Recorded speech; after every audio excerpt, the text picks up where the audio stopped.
Nə baş verir ölkədə ki, bax bu cür virusun cəngində qalmışıq, amma yenə də insanlarımız inanmaq istəmir. Baş verən hadisə, dinamika, xəstələrin sayının artması, ölənlərin sayının artması və o cümlədən insanların da inanmamasının tək səbəbi verilən qərarların, atılan addımların doğru olmamasını göstərir. Əgər keçə bu az qala 4 ay müddətində hələ əhali inanmırsa, hələ verilən qərarlar təsirini göstərməyibsə, azalmaq əvəzinə artırsa ki, dünyada azalma prosesi gedir. Demək ki, hakimiyyətin, operativ qərargahın bu istiqamətdə verdiyi qərarlar, atdığı addımlar düzgün addım deyil. Hər şey buradan başlamalıdır. Məsələn, necə yəni düzgün deyil? Biz iddia etmirik ki, koronavirusu sən demə, vaksini tapılıb, lakin Azərbaycan bundan istifadə etmir, yox. Amma təcrübələr var. Qonşu Gürcüstan təcrübəsi var, Avropa ölkələrinin təcrübəsi var və s. və s. Bunlardan doğru, dürüst istifadə etmək lazımdır.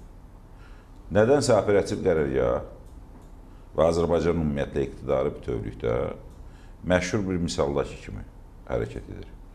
Aşağıya baxıb şükür edir. Bizdən də pisləri var deyə. Məsələlərə bu şəkildə yanaşmaq doğru deyil.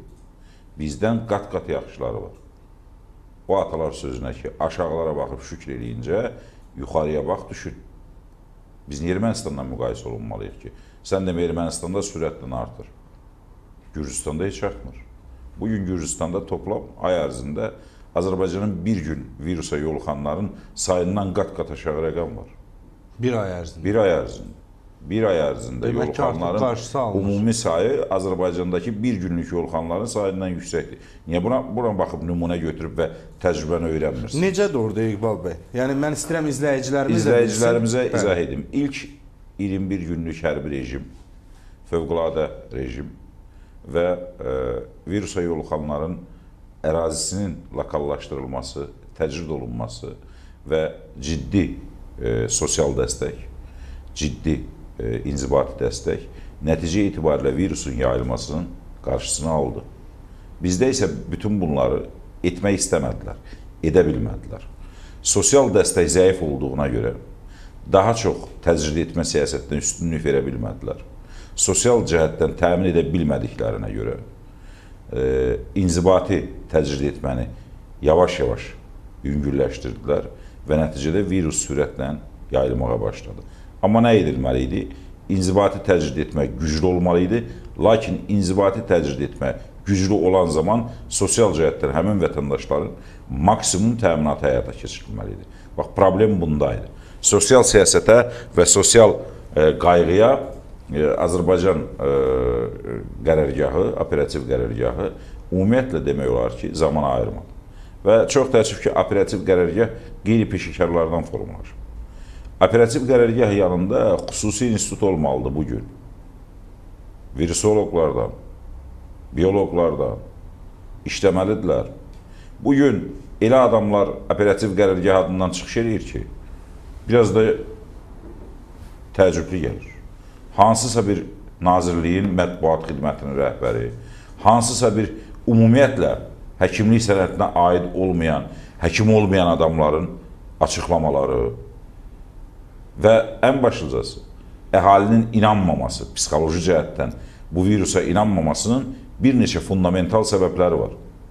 Əvvəla o adamlar ki, əhalini, o adamlar ki, xalqı bu virusa inanmağa çağırır, o adamlar aylarla, günlərlə, illərlə olduqları yerdən Azərbaycan xalqına yalan danışırlar. Yalan informasiya veriblər. Ona görə insanlar inanmır. Həm də ona görə inanmırlar. Verdikləri informasiyanın hamısı yalandır. Adamlar hətta o adlarını çəkmək istəmirəm. O adamların dürlü-dürlü, çeşitli Avropa dağılır, Amerika dağılır, Almaniyada çöküşdü, Fransada çöküşdü deyib o qədər yanlış informasiya veriblər ki. Əhali onun ağzından çıxan hər bir şeyi yalan hesab edir. Deyirək ki, bu elə həmişə yalan danışır da, indi danışır yəni. Bu tipli, üzr istəyirəm, bu tipli yanaşmalar, o cümlədə koronavirus yayılan dönəmdən indiyə qədər düzgün informasiya siyasətinin qurulmaması əhalidə bir inamsızlıq yaradır.